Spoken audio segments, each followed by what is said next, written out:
I flew 9,000 miles to Bali for my best friend's wedding, and when I landed, I discovered the wedding didn't exist. Just a $87,000 scam targeting 230 guests, and the groom was a stock photo model. The call came on a freezing January morning in 2024, while I was making coffee in my San Diego apartment. Hailey's name lit up my phone, and when I answered, she was screaming. The good kind of screaming, the kind that meant something amazing had happened. "Emma? Oh my God, Emma, you have to sit down for this," I laughed, leaning against the kitchen counter. "What's going on?" "Jason proposed. We're engaged." Her voice was breathless with excitement. "And Emma, I want you to be my maid of honor. I need you. You're my best friend. You have to say yes." My chest filled with warmth. Hailey and I had been best friends since freshman year at UCLA. Nearly a decade of late-night study sessions and terrible first dates and Sunday brunches where we solved each other's problems over mimosas. We'd been through everything together: breakups, job losses, family drama. And now she was getting married. "Of course I'll be your maid of honor." "Oh my God, Hailey, I'm so happy for you. Tell me everything. How did he propose? When did you guys start dating? I didn't even know you were seeing someone seriously." "It all happened so fast," she said, and I could hear the smile in her voice. "We met 4 months ago through mutual friends. It was like lightning, Emma. I've never felt anything like this. He just knew I was the one, and I knew he was the one, and why wait, you know? That's so romantic. When's the wedding?" "September. And Emma," she paused dramatically, "we're doing a destination wedding in Bali." My breath caught. Bali, Indonesia. One of the most beautiful places on earth, somewhere I'd always wanted to go, but never had the money to visit. "Bali, Hailey, that's incredible. I know. Jason and I want something intimate and special, surrounded by our closest friends and family. The resort is gorgeous, Emma. I'm sending you photos right now. The ceremony will be on the beach at sunset, and there's this amazing reception space with views of the ocean. It's going to be perfect." My phone buzzed with incoming images. A stunning resort with infinity pools overlooking turquoise water, pristine beaches with white sand, elegant pavilions draped in white fabric. Every photo looked like something from a luxury travel magazine. "This is beautiful," I breathed. "How much will it cost?" "That's the best part. The wedding package is $380 per person, and that covers everything: flight coordination, hotel for 3 nights, the ceremony, reception, all of it. Jason and I negotiated an amazing deal because we're booking the whole resort. But we need everyone to pay by March to lock in the group rate." $380 for a trip to Bali, including flights and hotel? That was incredible. Almost too good to be true. But Hailey had always been good at finding deals, always knew how to negotiate and charm people into giving her discounts. "I'm in," I said immediately. "I'll pay for me and Marcus." My boyfriend and I had been together for 2 years, and I knew he'd be excited about the trip. "Perfect. I'm sending you the payment portal right now. And Emma, there's a maid of honor group chat I'm adding you to. I have 4 other bridesmaids. But you're the most important one. I need you to help me keep everything organized." Over the next 2 months, Hailey sent constant updates. Photos of the venue from different angles, details about the ceremony timeline, a countdown Instagram story. 186 days until I marry my best friend.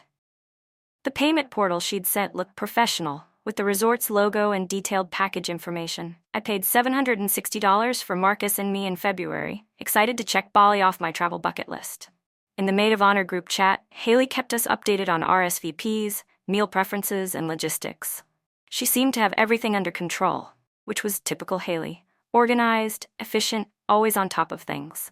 By March, 230 guests had confirmed and paid. Hailey posted about it on Facebook. "Overwhelmed by the love. 230 of our closest friends and family joining us in paradise. September can't come soon enough." The comments flooded in. Hearts, congratulations, people talking about how excited they were for the trip. I felt a surge of pride that my best friend was having her dream wedding, and I got to be part of making it happen. In April, Hailey sent photos of her dress shopping. A stunning white gown with lace details and a long train. "Found the dress," she posted, with photos of herself twirling in front of mirrors. The comment section exploded with compliments. In June, she posted about the custom invitations. elegant cardstock with gold lettering and pressed flowers. She sent one to me personally. Emma Valdez and guest are cordially invited to the wedding of Hailey Martinez and Jason Chen, September 1st, 2024, Bali, Indonesia. I put it on my fridge, looking at it every morning while I made coffee. My best friend was getting married in Bali, and I was the maid of honor. In July, Hailey sent detailed itineraries. Day 1, arrival and welcome dinner. Day 2, beach day and rehearsal. Day 3, wedding ceremony at sunset. Day 4, farewell brunch and departure. Everything was mapped out, professional, perfect. I bought a bridesmaid dress, Marcus bought a new suit. We got our passports updated, made sure we had the right vaccinations, researched things to do in Bali before and after the wedding. This was going to be the trip of a lifetime. August came. Hailey's countdown posts got more frequent. 30 days until forever. 3 weeks until paradise. Can't wait to celebrate with all of you. I noticed she never posted photos with Jason. When I mentioned it in our private chats, she said he was camera shy, didn't like social media, which seemed odd for someone marrying a woman who posted everything online. But people are different. I didn't push. The week before the wedding, I started packing. Sundresses for the beach, a nice outfit for the rehearsal dinner, my bridesmaid dress carefully folded in tissue paper. Marcus and I talked about extending the trip, maybe spending a few extra days exploring Ubud and the rice terraces. September 1st arrived. Marcus and I boarded our flight from San Diego to Bali, a grueling 24-hour journey with layovers in San Francisco and Singapore. I texted Hailey from the airport, "On our way, can't wait to celebrate with you." She responded with heart emojis, "See you in paradise." We landed in Bali at 6 a.m. local time on September 1st, exhausted but excited. The airport was humid and chaotic, but beautiful. Palm trees swayed outside the windows. The air smelled like rain and flowers and something spicy I couldn't identify. We'd made it. After 24 hours of travel, after 8 months of planning, after $760 and a bridesmaid dress and countless group chat messages, we were actually in Bali for Hailey's wedding. I took a selfie in the airport, sent it to the Maid of Honor group chat with the caption, "Made it to paradise. Can't wait to celebrate." Within minutes, responses flooded in from other guests who'd landed before us. "See you at the resort. So excited. This is gonna be amazing." Marcus and I grabbed our luggage and headed to find transportation to the resort. According to Hailey's itinerary, we were staying at the Ayana Cliff Resort in Jimbaran.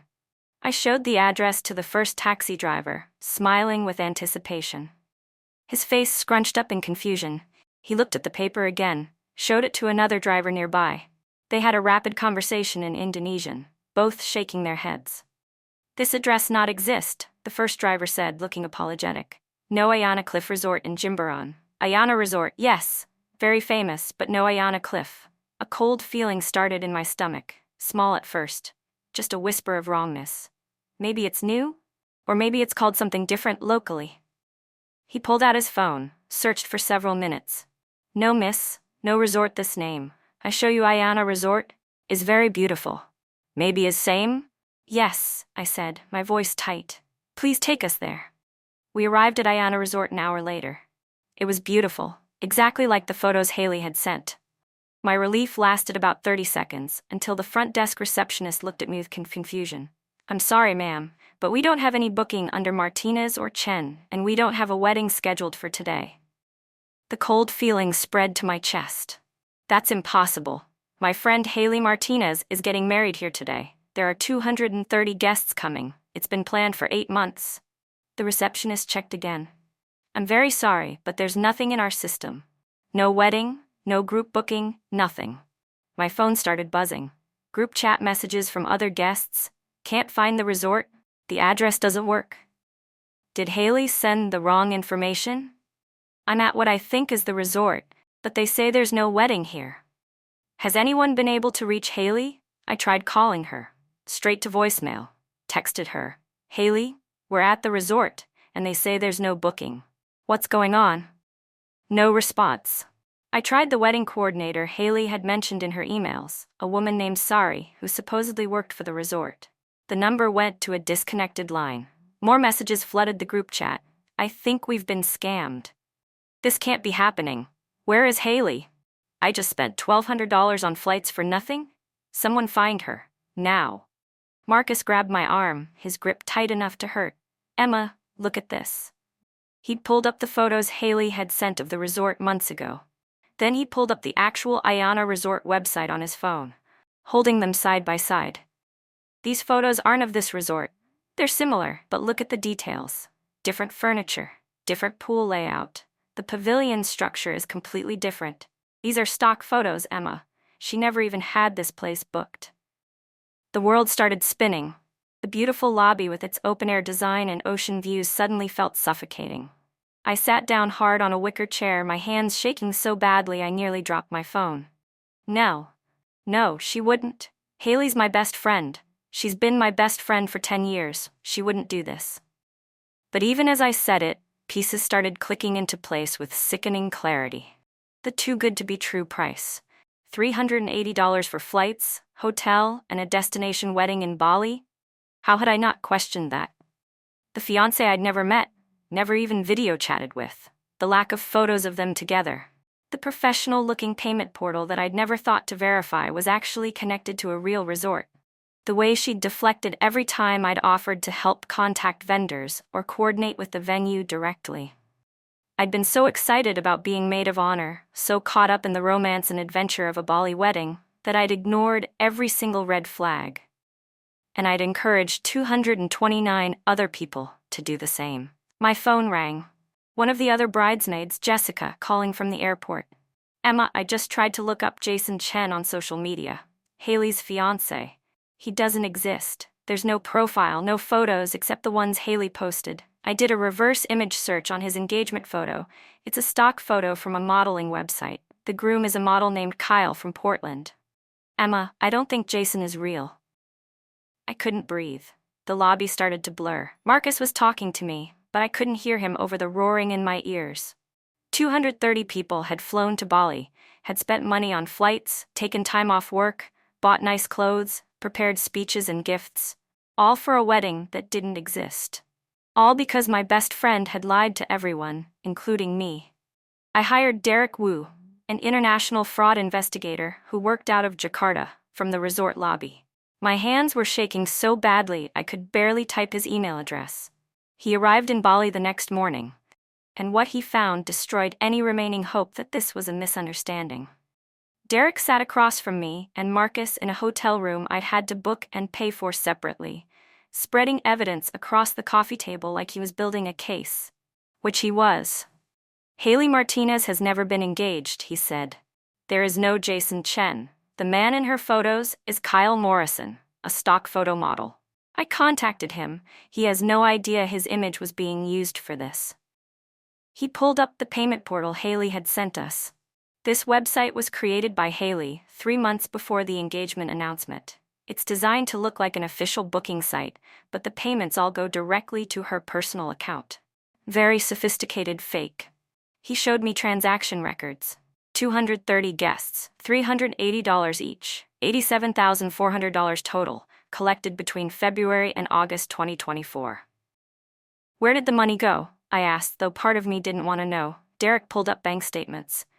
In March, she put down $34,000 on a condo in Los Angeles. In April, she bought a new car for $28,000. Throughout the spring and summer, she paid off $15,000 in credit card debt.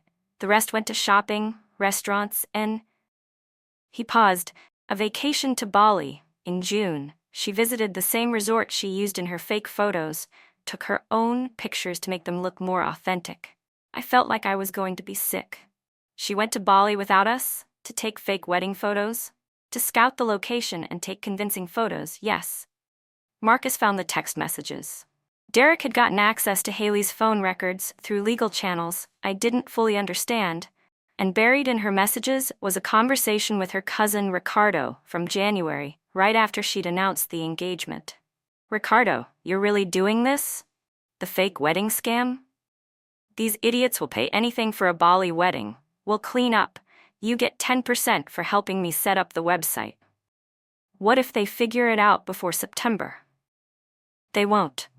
And by September, I'll have spent the money and disappeared. Let them try to get it back from Indonesia. You're cold, cuz I respect it. I read those messages 3 times. These idiots, she'd called us idiots, called me, her supposed best friend, an idiot for believing her, for trusting her, for being excited about her happiness. The other guests were organizing. 230 furious people stuck in Bali, out thousands of dollars each, united by betrayal. Someone created a legal fund, someone else contacted the FBI. We filed a collective lawsuit from a hotel conference room that we'd had to rent because we were supposed to be at a wedding, not organizing a legal action. The FBI got involved immediately. Wire fraud across state and international lines was federal jurisdiction. They found Hailey at LAX on September 3rd, trying to board a flight to Mexico with a new ID and $12,000 in cash. The trial happened in December 2024, back in Los Angeles. The courthouse was packed with victims, people who'd flown across the world for a lie. I sat in the front row every single day, watching my former best friend refuse to meet my eyes. The prosecution's case was devastating. They showed Chen, the stock photo. Kyle Morrison, the actual model, testified via video call. I've never met Hailey Martinez. I have no idea why she used my photo. It's violating and weird. They showed the fake booking website. A digital forensics expert walked the jury through how it was designed to look legitimate while funneling money directly to Hailey's account. They displayed bank records showing the $87,400 collected and where every dollar went. The condo down payment, the BMW, the credit card payments, the shopping sprees at Nordstrom and Sephora. They showed Hailey's vacation photos from Bali in June, her smiling at the resort, taking pictures of the grounds, creating content she'd later use to convince us the wedding was real. And then they showed the text messages. These idiots will pay anything for a Bali wedding. The courtroom went silent. I watched jurors' faces change, watched them go from skeptical to disgusted, watched them look at Hailey like she was something inhuman. 230 victims testified or submitted written statements. Elderly parents who'd saved for a year to attend their friend's daughter's wedding. Young couples who'd used their emergency funds. A single mother who'd worked overtime for 6 months to afford the trip. And me, the maid of honor. Miss Valdez, the prosecutor said, "Can you describe your relationship with the defendant?" I looked at Hailey. She was staring at the table, her lawyer's hand on her arm. We were best friends, for 10 years, since college. I thought I knew her better than anyone. And when she asked you to be maid of honor, I was honored, thrilled. It felt like the most important thing I'd ever been asked to do. My voice cracked. I paid $760 for the trip. I bought a bridesmaid dress. I helped organize the group chat, kept everyone excited and informed. I defended Hailey when people had questions about logistics. I paused. I made people trust her because I trusted her. I feel complicit in what happened to those 230 people. Did you ever suspect the wedding was fake? No. Never, because you don't suspect your best friend of being a sociopath. You don't think the person you've known for a decade is capable of orchestrating an $87,000 scam. You believe them when they say they're getting married, because that's what friends do. We believe each other. What would you say to the defendant now? I finally looked directly at Hailey. She glanced up, met my eyes for just a second, then looked away. I'd say that I hope the condo and the car were worth it. I hope $87,000 was worth destroying 230 people's trust, worth betraying everyone who loved you, worth proving that friendship means nothing to you except opportunity. My hands were shaking, and I'd say that I'm glad I'm not you, because I have to live with being stupid enough to trust you. But you have to live with being the kind of person who weaponizes friendship for profit. The defense tried to claim Hailey had meant to book the wedding, but got overwhelmed and made mistakes. But the prosecution destroyed that argument by showing she'd never contacted a single resort vendor or wedding planner in Bali. Not one email, not one phone call. She'd never had any intention of actually having a wedding. The jury convicted her on all counts: wire fraud, conspiracy to commit fraud, theft by deception. Sentencing came 2 weeks before Christmas. The judge looked at Hailey with unconcealed contempt. Ms. Martinez, you didn't just steal money. You stole time, memories, and trust from 230 people who cared about you. You made them fly across the world for a lie. You made your supposed best friend complicit in defrauding innocent people. You planned this for months with cold calculation, and you showed no remorse until you were caught. He paused, adjusting his glasses. This court sentences you to 4 years in federal prison. You are ordered to pay $147,000 in restitution, $87,400 to the victims, and $60,000 for travel costs and damages. Your assets will be seized immediately to begin restitution payments. 4 years. Hailey would be 34 when she got out. I'd be 35. By then, the decade of friendship we'd shared would feel like it belonged to someone else's life. The condo down payment was recovered when the sale was reversed. The BMW was repossessed and sold. Combined with other seized assets, victims recovered approximately 60% of what they'd lost. I got back $456 of the $760 Marcus and I had paid. We were still out $304, plus the cost of the flights we had to book separately, plus the hotel room in Bali, plus the vacation time we'd used. But mostly, I'd lost my best friend. Or rather, I'd lost the illusion that she'd ever been my best friend at all. I used the experience, the rage, the humiliation, the desperate need to prevent this from happening to anyone else, to co-found Verified Celebration with 2 other scam victims I'd met through the trial. We created a platform where event planners had to verify bookings with third-party vendors before collecting guest payments. Real contracts, real deposits, real venues. In our first year, we verified 1,240 legitimate events, weddings, reunions, corporate retreats. We also flagged 34 fake ones, preventing an estimated $340,000 in fraud. Every fake event we caught felt like a small piece of justice. I became a spokesperson for destination event fraud, giving 8 media interviews, appearing on morning shows, sharing Hailey's story as a warning. Verify independently, I said in every interview. Contact the venue directly. Don't just trust the event planner, even if they're your best friend, especially if they're your best friend. Because that's what I learned in Bali. The people closest to you have the most power to hurt you. They know your weaknesses, your blind spots, your desperate desire to believe the best in them, and some people will exploit that without hesitation. Hailey wrote me letters from prison. I burned the first 6 without reading them, but eventually I opened one. Emma, it began. I know I don't deserve forgiveness. I know what I did was unforgivable, but I need you to know that our friendship wasn't entirely fake. Those 10 years were real, even if what I did at the end was monstrous. I was drowning in debt, and I made a choice. The worst choice.